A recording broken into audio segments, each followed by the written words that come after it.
in the forgotten shadows of early Christianity, before church councils rewrote the foundations of belief. A mysterious book circulated among small communities scattered across deserts, mountains, and hidden gatherings. This text, older than the Bible we know today, shaped how the first followers of Jesus understood creation, prophecy, and the nature of the divine. It was whispered from teacher to student, guarded as sacred and dangerous at the same time, because its ideas didn't fit the later structure the institutional church built.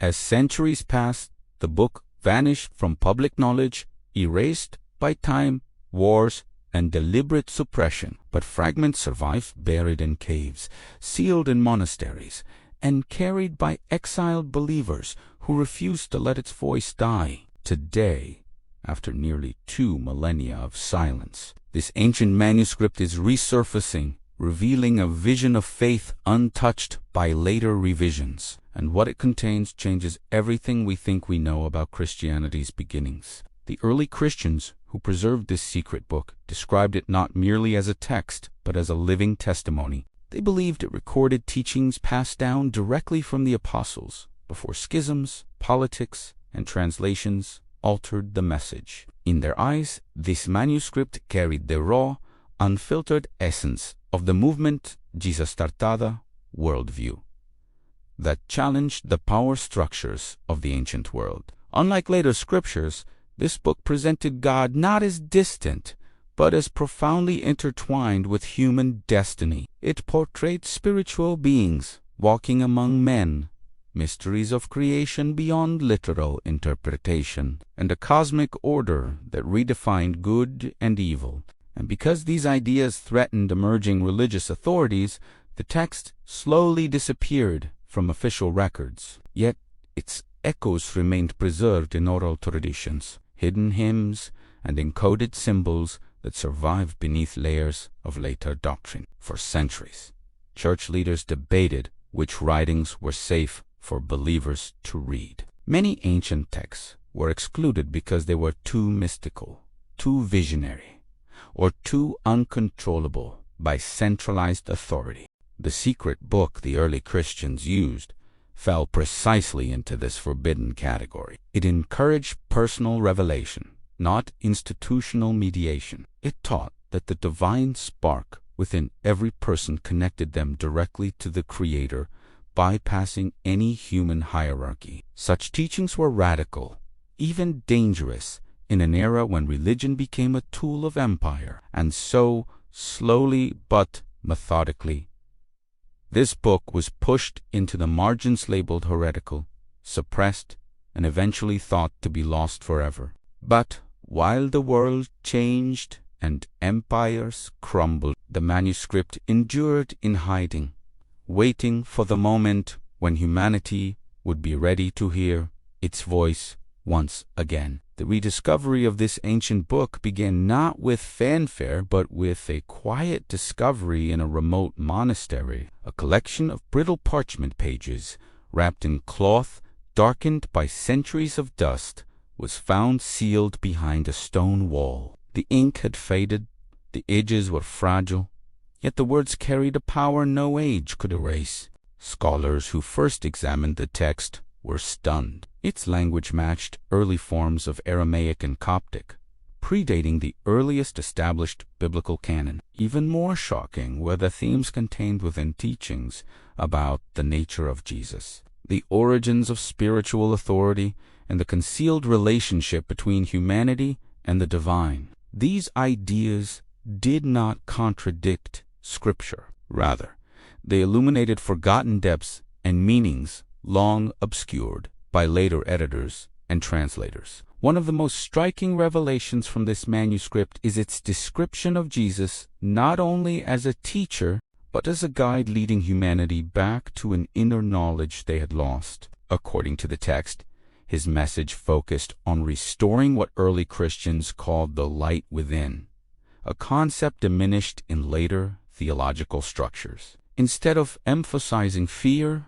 or obedience, this book presented spiritual awakening as a journey of recognition, realizing that the divine presence is not far beyond the heavens, but embedded in the very essence of human existence. This portrayal challenges centuries of interpretation and invites a deeper, more personal understanding of the teachings that shape the world. Another powerful section of the manuscript reveals a timeline of creation far more symbolic than literal. It describes heavenly realms layered like veils, each representing stages of consciousness rather than physical places. Angels are portrayed not as distant beings, but as forces guiding humanity's growth. The fall of humankind is depicted not as a punishment, but as a necessary descent into physical reality, where the soul learns, struggles, and ultimately ascends. This perspective, once common among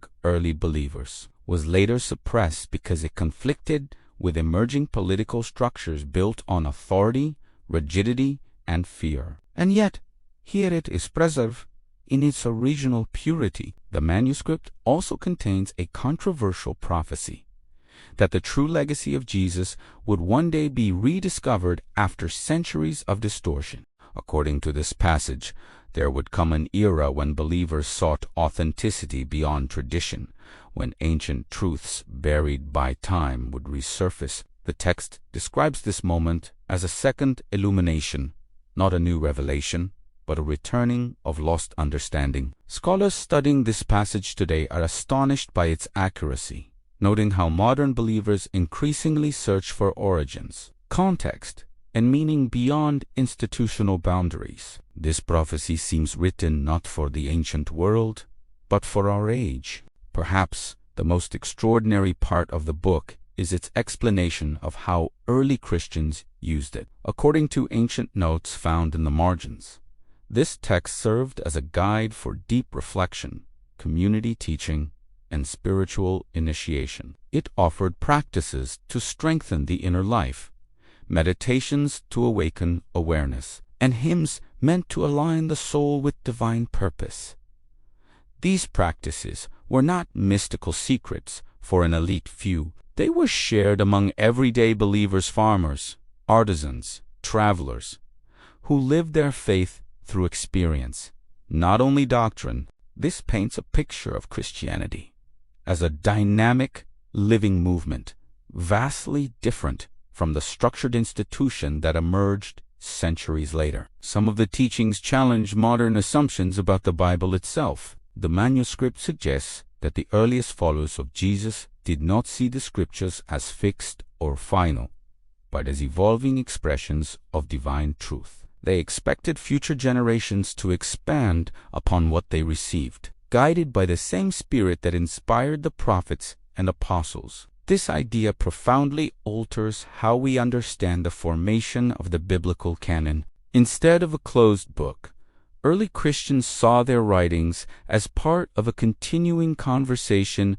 with God and unfolding revelation, shaped by time, culture, and spiritual insight. The manuscript contains intimate stories about Jesus' interactions with his closest followers, dialogues filled with warmth, humor, and profound insight. These accounts offer a humanizing glimpse into the daily life of early believers. Rather than focusing on miracles alone, the text emphasizes Jesus' role as a mentor, urging his followers to question, explore, and seek wisdom beyond the literal. These scenes reveal a teacher deeply connected to his community, encouraging spiritual resilience and personal transformation. Such details provide a richer, more human perspective that resonates even more strongly in today's world. One of the manuscript's central teachings is the idea of the hidden thread, a spiritual lineage connecting all seekers across generations. It explains that truth is never completely lost. It travels quietly through time, protected by those who recognize its value. When societies fall, impurities collapse, or doctrines shift, this thread endures. According to the text, Jesus entrusted this lineage not to institutions, but to individuals capable of carrying light through darkness. This message, both empowering and humbling, suggests that every believer has a role in preserving divine wisdom. The manuscript also addresses themes of suffering, explaining it not as punishment, but as a refining force and opportunity for the soul to awaken deeper truths. It teaches that struggle breaks illusions, opening the heart to divine presence. Early Christians embraced this perspective, finding strength amid persecution, famine, and exile. This interpretation transforms how we understand both ancient and modern challenges, shifting focus from fear to purpose. It invites viewers to see their own hardships as part of a larger, transformative journey. Perhaps the most astonishing discovery in the text is its reinterpretation of salvation. It presents salvation not as a transaction, but as an awakening realization of one's divine identity. It teaches that Jesus came not to establish a new religion, but to remind humanity of the sacred truth hidden within them.